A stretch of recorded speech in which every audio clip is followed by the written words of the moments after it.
Primeira conferência. Vou falar do estudo da psicologia, mas devo preveni-los de que a psicologia a que me refiro é muito diferente do que possam conhecer por esse nome.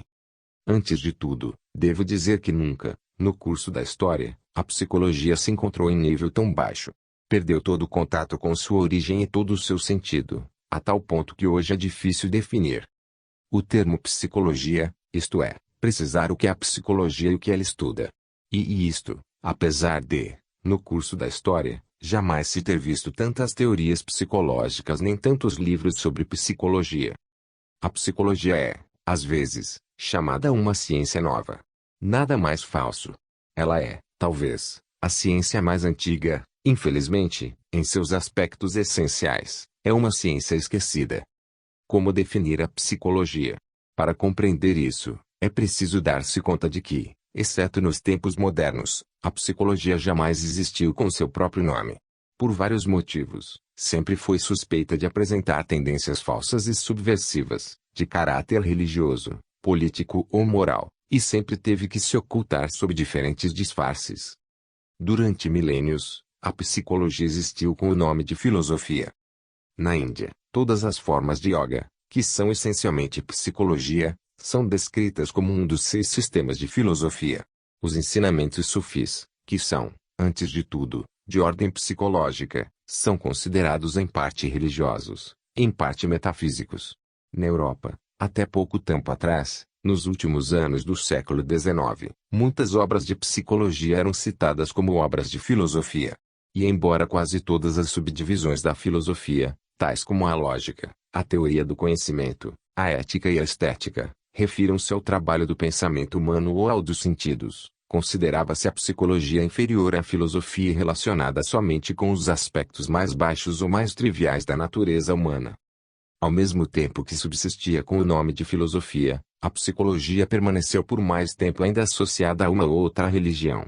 Isso não significa que religião e psicologia jamais tenham sido uma única e mesma coisa, nem que a relação entre religião e psicologia tenha sido sempre reconhecida.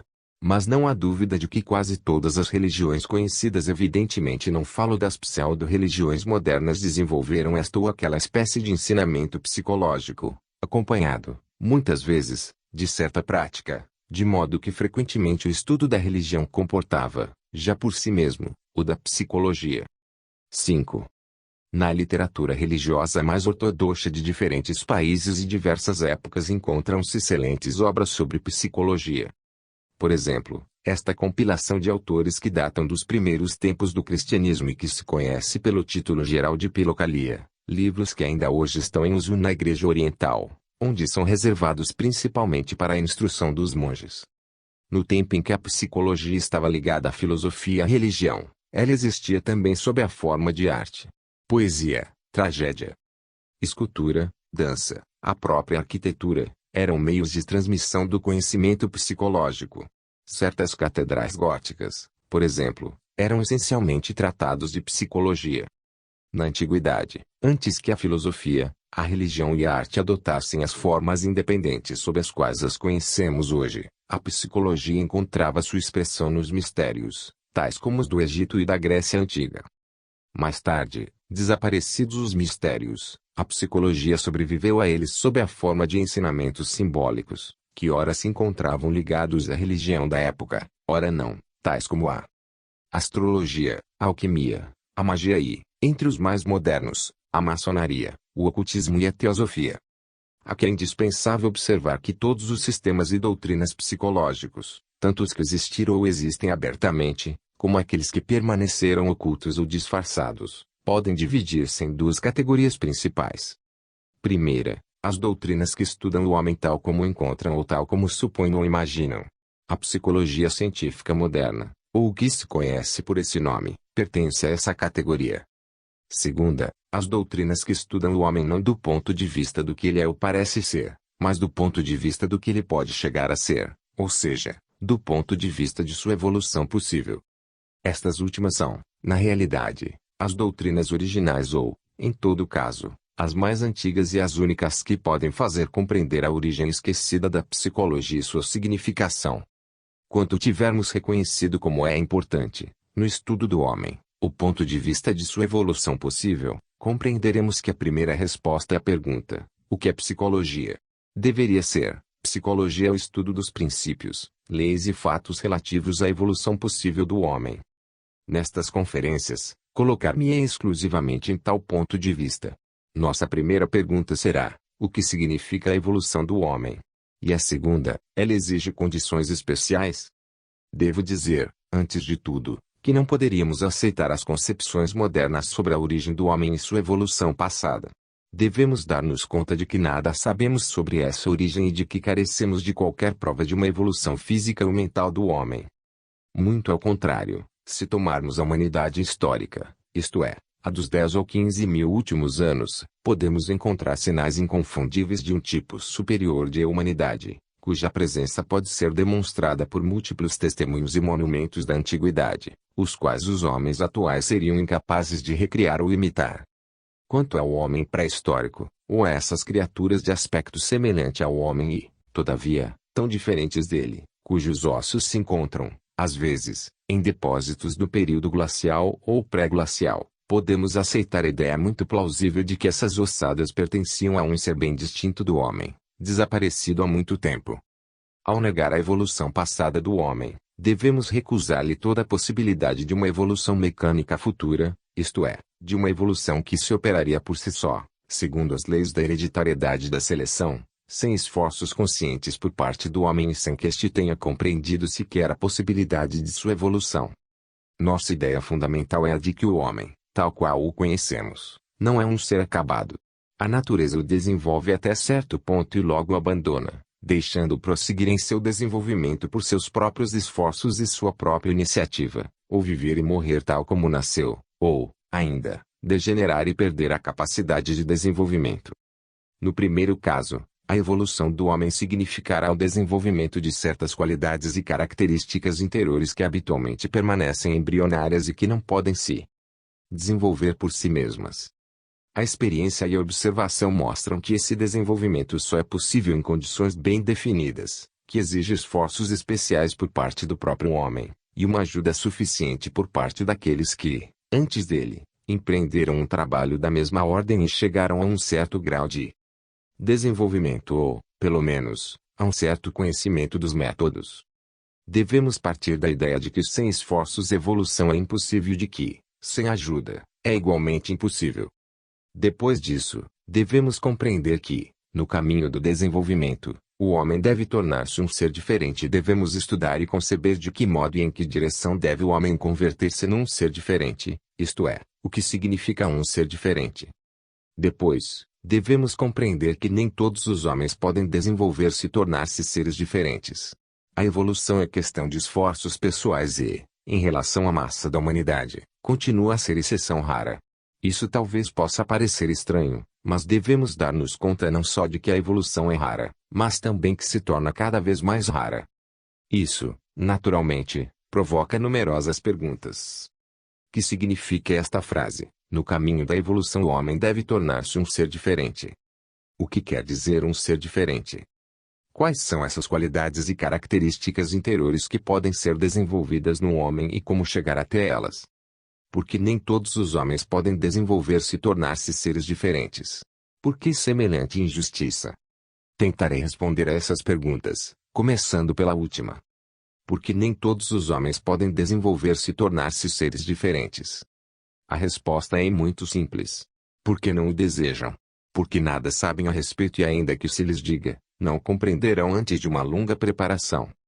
A ideia essencial é que, para tornar-se um ser diferente, o homem deve desejá-lo intensamente e por muito tempo.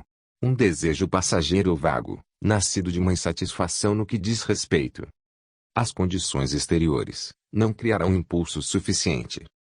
A evolução do homem depende de sua compreensão do que pode adquirir e do que deve dar para isso. Se o homem não o desejar, ou não o desejar com bastante intensidade e não fizer os esforços necessários, jamais se desenvolverá. Não há, pois, injustiça alguma nisso. Porque haveria de ter o homem o que não deseja. Se o homem fosse forçado a tornar-se um ser diferente, quando está satisfeito com o que é, aí sim, haveria injustiça. Perguntemo-nos, agora, o que significa um ser diferente? Se examinarmos todos os dados que podemos reunir sobre essa questão, encontraremos sempre a afirmação de que, ao tornar-se um ser diferente, o homem adquire numerosas qualidades novas que antes não possuía. Essa afirmação é comum a todas as doutrinas que admitem a ideia de um crescimento interior do homem. Isso, porém, não basta. As descrições, ainda que as mais detalhadas, desses novos poderes não nos ajudarão de modo algum a compreender como aparecem nem de onde vêm.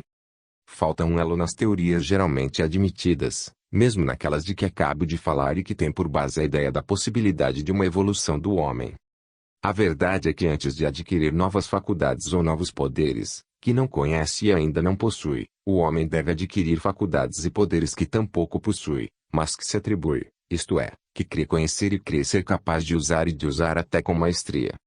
Esse é o elo que falta, e aí está o ponto de maior importância.